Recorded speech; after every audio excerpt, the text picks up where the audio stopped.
Hi, I'm Dr. Felice Gersh, your integrative OBGYN. Have you thought about the issue of weight gain and hormone therapy in peri and menopausal years? Well, many have. In fact, it is one of the most common issues that's brought up to me. There's so much concern about weight gain, and that is not without merit. Because around the perimenopausal years, even years before actual menopause, defined as 12 consecutive months without any vaginal bleeding, during those years preceding that final period, the vast majority of women will gain weight, and not weight that you want, belly fat, the visceral fat, the kind that creates inflammation, as well as, of course, emotional distress and loss of self-esteem. This is not a small problem, and it really heralds in the onset of this huge metabolic shift that occurs with the loss of those vital life hormones, estradiol and progesterone. But let's talk about what is really happening. Many patients I see say they were started on hormones by another physician and they gained weight. Well, I am definitely not going to deny that they gained weight. They know how to get on a scale and check the number. But what kind of weight is it? If they didn't have a body composition, which we do in my office, but it's not really commonly done, then you don't really know what is that weight. Is it fluid? Is it fat? Where is the fat located? Is it muscle? Well, it turns out that in the vast majority of cases, it is fluid, extracellular fluid, which makes someone feel puffy and their clothes don't fit properly. They can't necessarily close the buttons around their waist and so on. Now, why would that be? Typically, it is because they are simply not being given optimal hormone in terms of doses and regimens. Well, let's talk about what effect estradiol and other estrogens as well. Remember, estrogen is not a hormone, it's a family of hormones. The type made by the ovaries is called E2, estradiol. And progesterone. Well, some people are not given real progesterone either. They're given a fake, what's called a progestin. So depending on the hormones that are prescribed, you can have very, very different effects. But as a general statement, estrogens cause fluid retention, and progesterone is more like a diuretic. It will cause fluid to be lost by having urination, by getting it out that way. So if you are given, for example, the wrong form of estrogen, say an oral pill or a troche, which people think it's getting all absorbed under their tongue, almost none of it gets absorbed that way. Basically, you're swallowing it. It's just like a pill, only in liquid form. You're swallowing it. It's an oral delivery system. When you take estradiol, orally, it gets converted through the liver into estrone. And estrone operates differently. It's a different estrogen, and it does not give a balanced effect on all the hormone receptors for estrogen. It primarily binds to the alpha receptor, which creates more inflammation. That's the last thing anyone wants as they're heading into menopause is more inflammation, because just going through the menopausal transition creates inflammation, gut dysbiosis, abnormal gut microbiomes leading to leaky gut, creating more inflammation. Guess what inflammation causes? Insulin resistance. And when you have insulin resistance, you put on weight, because insulin, which is a vital hormone, you can't live without it.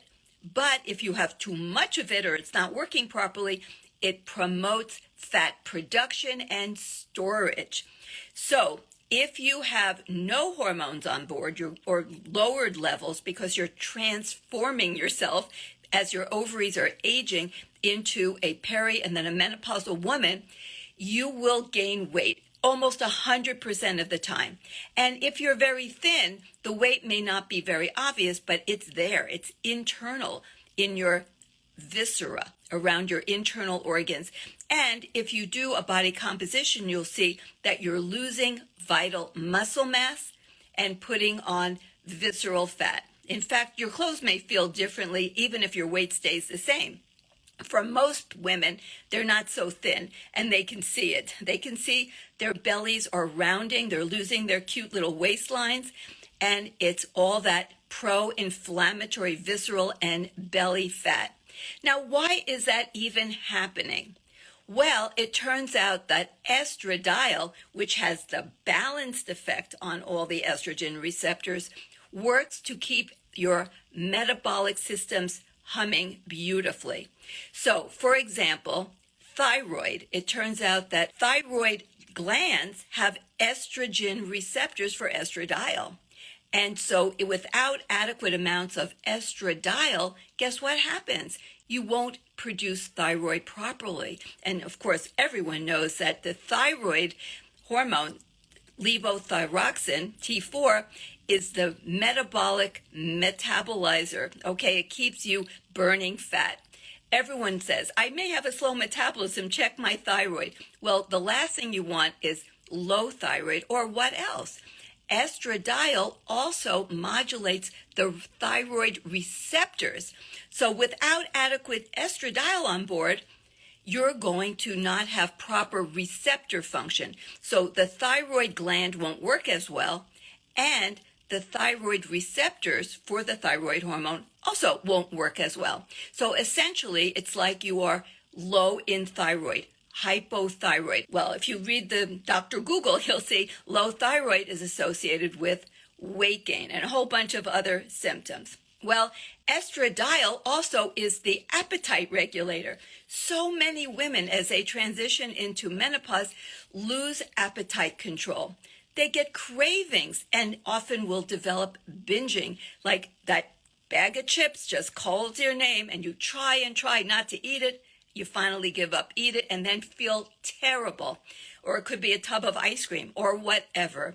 Well, it turns out that estradiol modulates appetite through a variety of mechanisms.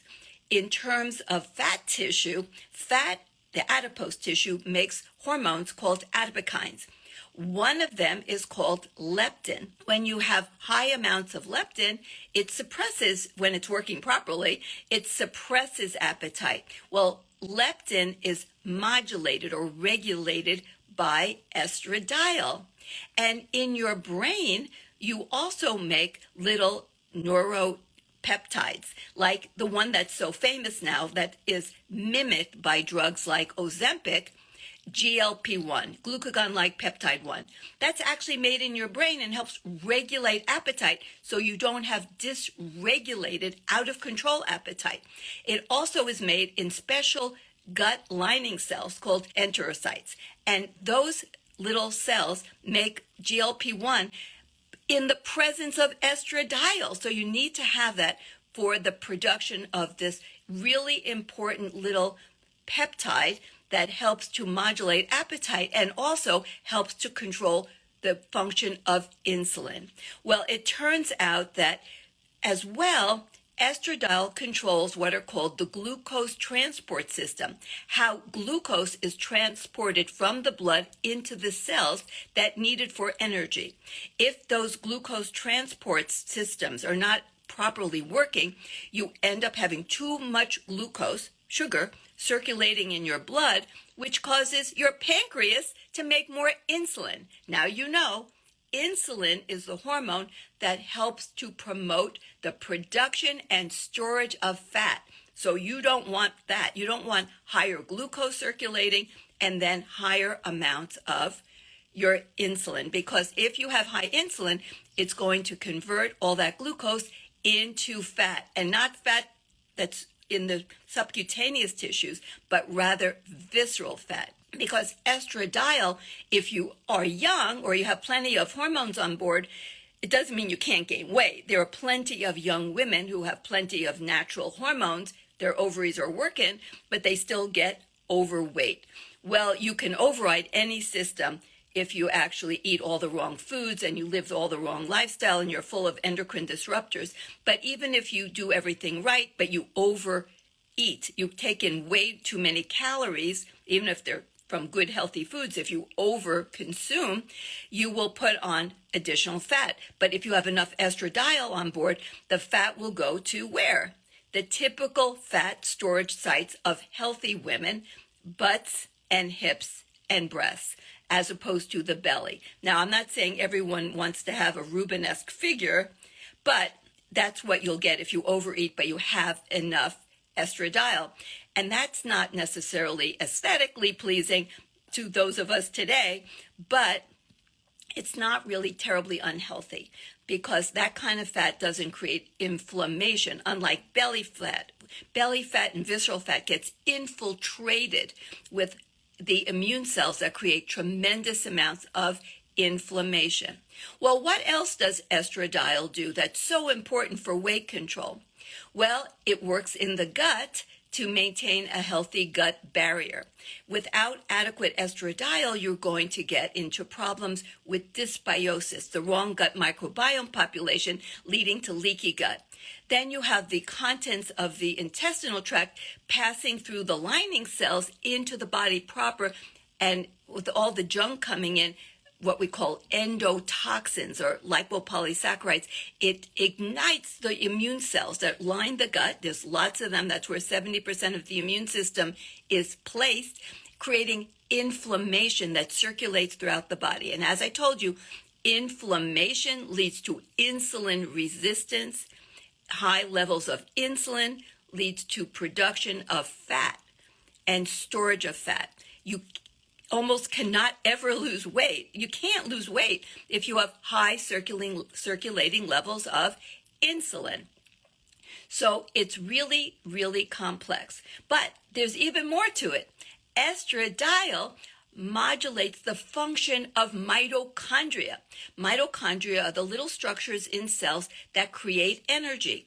Without proper amounts of estradiol, that's the kind from the ovaries, E2, you cannot burn fat or glucose properly. The electron transport chain that creates ATP, that's energy, that won't work properly. As well, when you create energy, you in the mitochondria, you also create a metabolic byproduct that is two oxygens together called superoxide. This superoxide is poison to the mitochondria. You got to get rid of it or it'll destroy the mitochondria. Without mitochondria, you can't create energy. You also can't burn fat. You can't lose weight if you don't have mitochondria. So estradiol actually modulates the enzyme called manganese superoxide dismutase that turns that toxic superoxide into hydrogen peroxide, which can diffuse out of the mitochondria into the cell where it's converted into harmless water. So you got to have that estradiol to burn the fat. Otherwise, you end up like many women, a sea of energy, lots of fat, but you can't burn it. It's like being in an ocean full of water, but it's all salty and you can't drink it. So it's so important to have all the proper amounts of estradiol. Now, when some women take hormone therapy in menopause, they say, but I'm gaining weight. I'm listening to you, Dr. Gersh. You're telling me how important these hormones are, but what's happening? And you know, maybe it's not all fluid. Maybe it isn't. Well, how can that be? Or they'll say, my appetite is so dysregulated and I'm taking hormones. How can this be? Well, once again, what hormones are you taking and what regimen are you getting them in? If you're taking any form of oral estrogen, whether it's a troche or a pill, it is not getting into your body as estradiol. It's getting in as estrone. Estrone is estrogen, different from estradiol, and it is pro-inflammatory. You don't want a lot of estrone. We want some. Estrone is not evil, but you need the right amount at the right time.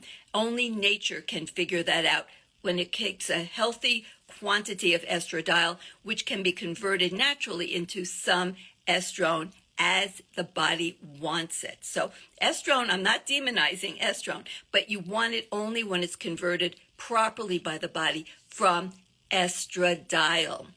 So this is really important. Now, many women are not only getting estrogen delivered in the wrong route, they're getting the wrong amount.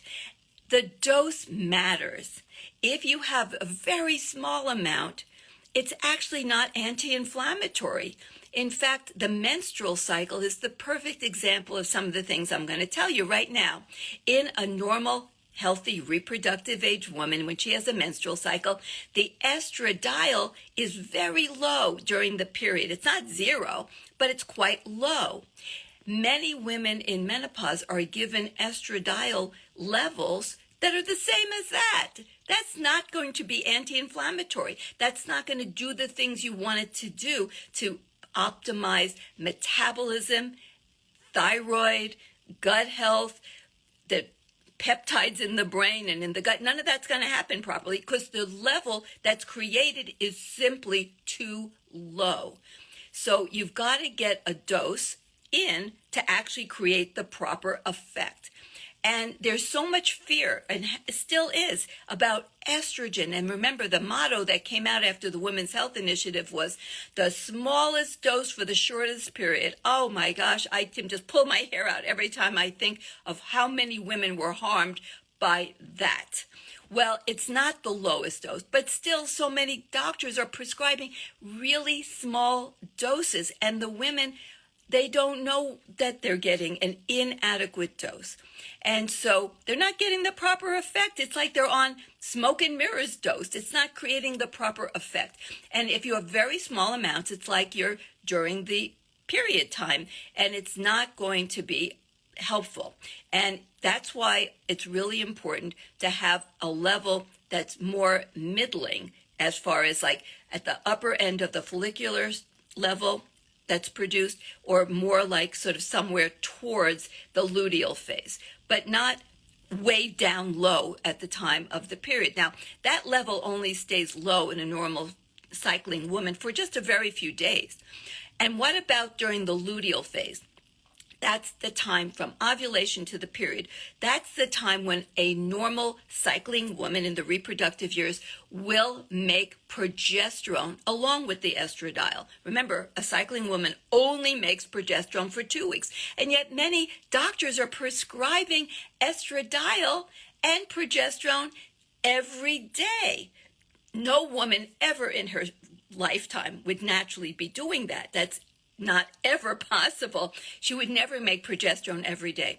Well, it turns out that progesterone downregulates estrogen, the receptors. So the estrogen becomes less effective.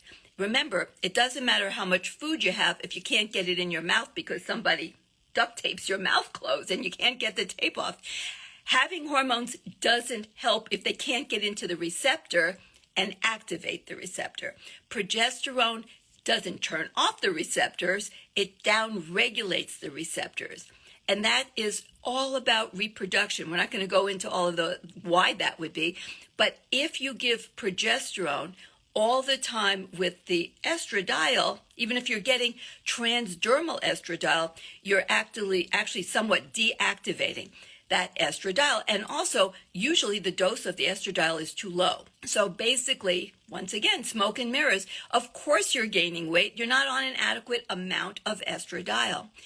And think about women during the luteal phase. There's a fair number of women that have PMS, premenstrual syndrome.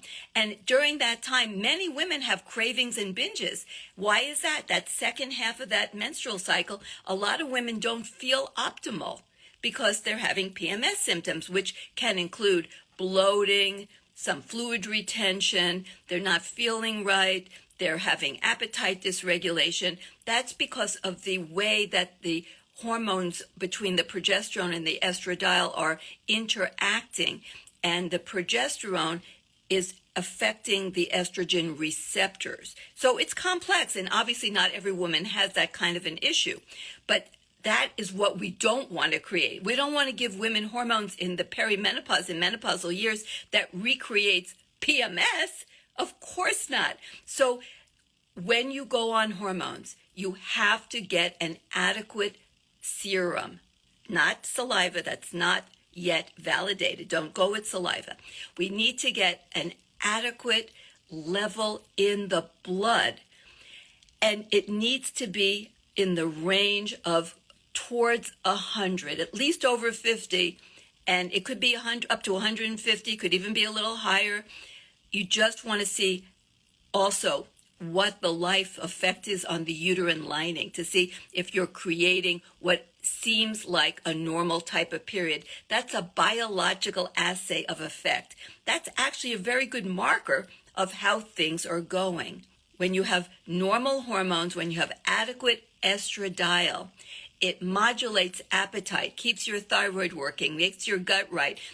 It keeps insulin working properly, glucose transporters, mitochondria, thyroid. It keeps all the metabolic processes. I didn't even get into another adipokine, another hormone made by fat tissue called adiponectin, which creates fat burning, is modulated, regulated also by estradiol. I mean, we could go on because, I sing the praises of estradiol all the time. Nature did not give us these hormones to give us belly fat. That is what happens when you lose it. And you need to get on this quickly. I wish I could go back in time for myself and many other women to when we're just beginning those perimenopausal years of transitioning, when our hormone levels are dropping, because during the perimenopause, the vast majority of women will gain visceral fat. And not only that, lose muscle mass, because it's all about body composition. And if you lose muscle mass, which is what happens, most people don't know estradiol supports muscle. You get loss of muscle called sarcopenia, and muscle is the tissue of the body that burns fats and sugars. Without adequate muscle, you will be more prone to diabetes, high insulin. Insulin causes fat production and storage. You've got to maintain your muscle mass and androgens. So I am getting so much more into androgens than I ever had before. I do measure them and I do treat with them because androgens also matter. DHEAS, and then we give DHEA, and testosterone. But they are not related to menopause. They are separate. So you may or may not need them, but it's not a menopausal hormone transformation like it is with estradiol and progesterone. And we'll talk much more about all of these things. But the takeaway is loss of hormones, estradiol and progesterone, they go together, they balance one another, is associated with weight gain and not good weight, not good visceral fat, and loss of vital muscle. Giving hormones back properly will help prevent this.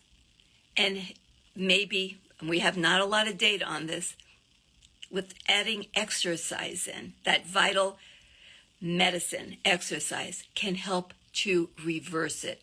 We know you can lose visceral fat. It's a lot of work. Of course, prevention is the best medicine, but if you already got there, you already got it, don't despair. We do have ways to help you lose that visceral fat. We'll be talking more about that in the future too.